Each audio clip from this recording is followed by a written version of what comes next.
Good morning, welcome back to my channel. আমি দীপিনী, simple lifestyle with দীপিনী চ্যানেলে নতুন একটা ভিডিওতে তোমাদের অনেক অনেক স্বাগত। আশা করি তোমরা সকলে খুব ভালো আছো, আমি খুব ভালো আছি। আর এখন বাজে হচ্ছে সকাল 9টা। আর বিছানাপত্র অবস্থা তো বুঝতেই পারছো। এখন আর আগের মতো সবসময় বিছানাপত্র গুছিয়ে রাখা সম্ভব হয় না। বাড়িতে একটা ছোটো বাচ্চা থাকলে যা হয় আর কি। পিহুকে ঘুম থেকে তুলে নিচে দিয়ে এসেছি।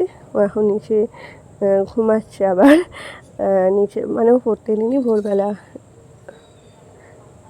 নিচে চলে যায়। তারপর ওখানে গিয়ে ওর দাদানের সাথে একটু খেলা করে, একটু বাইরেটা ঘোরাঘুরি করে। তারপর ওর দাদার দোকান চলে গেলে তারপর আবার একটু ঘুমিয়ে পড়ে। আর এখন আমি বিছানাটা গুছিয়ে নিচ্ছি, যত তাড়াতাড়ি কাজগুলো করে নিতে পারবো আর কি। কাজ বলতে তো শুধু বিছানাটা গুছিয়ে নিয়ে তারপর আমি স্নান করব। আগে অন্য দিন হচ্ছে স্নানটা দেরি করে, মানে উঠি ঘুম থেকে উঠে স্নানটা করে নিই, যেহেতু বড়মশাই শুয়ে থাকে। কিন্তু এখন যেহেতু ও উঠে পড়েছে, আজকে ওর মিটিং আছে, ওই জন্য আমি আগে বিছানাটা গুছিয়ে নিচ্ছি। আর এই দেখো, তোমাদের সাথে কথা বলতে বলতে দেখো পিহুমাও চলে এসছে। আসলে না, কী হয়েছে জানি, প্রচুর কান্না করছে, তো বোঝা যায় না। ওই বড়মশাই বললো যে যদি পেটের ব্যথা হয়, ওই জন্য একটা ওষুধ আছে, ওটা দিয়ে দিলাম। তবুও আজকে কিছুতেই কান্না থামছে না। তারপর একটু খাওয়ালাম, খাইয়ে এখন একটু আদর করছি। আর আমার পিহুর কী বলতো, কান্না মানে এমনি যে নর্মালভাবে কাঁদবে সেটা না, ও কান্না মানেই না কোকিয়ে যাওয়া। তোমাদের কারো ছোটো বেবিরা কি এরকম কাঁদে? ও এরকম কাঁদলে কি কোনো ভয়ের কিছু আছে? অবশ্যই কিন্তু জানিও। হ্যাঁ, ওর কান্না মানে তোমার শরীরের রঙটাই চেঞ্জ হয়ে যাবে, পুরো লাল হয়ে যাবে, চোখ মুখ হাত পা সব লাল হয়ে যাবে, এমন কাঁদবে জানো তো, মানে বীভৎস কান্না। সেকেন্ডে চুপও হয়ে যাবে, কিন্তু মানে যখন কাঁদবে মারাত্মক কান্না গো, মারাত্মক। তো এই যা হোক করে ভুলিয়ে আবার নিচে দিয়ে এসেছি। আর তোমরা অনেকেই হয়তো মানে আমার সাথে দেখা হলে বা অনেকেই হয়তো ভাবছো যে আমি গোটা প্রেগনেন্সি জার্নিতেই বাড়িতে, মানে বাপের বাড়ি যাইনি,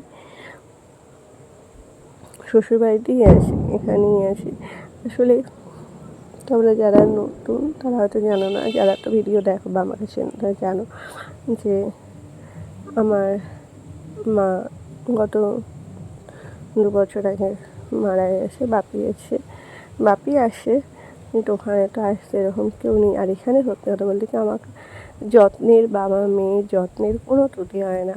আমি যেদিন জানতে পেরেছি যে আমি কনসিভ করছি, সেদিন থেকে মানে কবে যে লাস্ট রান্না করেছি ভালো করে সেটা আমার মনে নেই। মানে আমার কিছু করতে হয় না। সত্যিই অনেকে বলে যে প্রেগনেন্সি জার্নিতে শ্বশুর বাড়িতে আদর যত্নটা অনেকে হয়তো সবাই পায় না, কিন্তু না, এদিক থেকে আমি খুব লাকি, খুব খুব খুব লাকি। আমাকে প্রত্যেকে খুব যত্ন করে। মানে তো ভাবো, 1 বছর হতে চললো, আমি কিন্তু একদম মানে যেটুকু করার নয়, মানে এই কাজগুলো করতে দেয় না, কিন্তু আমার বলে এইগুলোও যদি না করি আমার ভালো লাগবে। ওই শুধু ওই বড়মশাইয়ের জামা কাপড়গুলো গুছিয়ে দেওয়া, ইস্ত্রি করে দেওয়া, আর এই ঘরদোরগুলো গুছানো, ব্যাস এই হচ্ছে আমার কাজ। আর মেয়েকে তো অবশ্যই সামলাতে হবে। তা মেয়েকে শুধু আমি দিনের বেলাতে খাইয়ে দিই, ব্যাস। তাছাড়া আমাকে আমার মেয়েকে দেখতে হয় না। ও দাদান, মাম্মা, থাম, মেজঠাম, সত্যাম্মি, জেঠুমনি, সবাই, মেজো পিসি, সবাই, মানে আমার মেয়ে সত্যি সবার আদরের। আর সারা জীবন যেন এরকমই আদরের থাকতে পারে, এই আশীর্বাদটাই করো। তো দেখো, তোমাদের সাথে কথা বলতে বলতে আজকে একটু অন্যরকম ভিডিও তোমাদের সাথে শেয়ার করলাম। তোমরা যদি আমার প্রেগনেন্সি জানতে চাও, অবশ্যই কমেন্ট করে জানিও, আমি অবশ্যই তোমাদের সাথে সমস্ত কথা শেয়ার করব।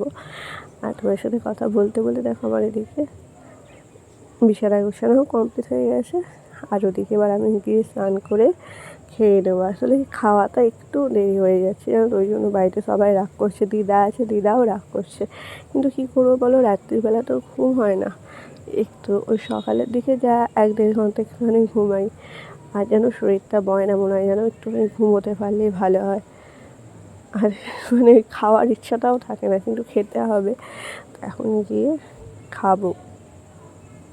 তো চলো তাহলে আজকে একটু অন্যরকম ভিডিও তোমার সাথে শেয়ার করলাম। ভিডিওটা কেমন লাগলো অবশ্যই কমেন্ট করে জানিও। যদি ভিডিওটি ভালো লাগে প্লিজ প্লিজ প্লিজ লাইক করো, শেয়ার করো, কমেন্ট করো। আমার চ্যানেলটি অবশ্যই সাবস্ক্রাইব করো। আর এইভাবেই আমার পাশে থেকো। আবারও দেখা হবে তোমার সাথে নতুন কোনো ভিডিওতে। তাদের কাছে টাটা, বাই।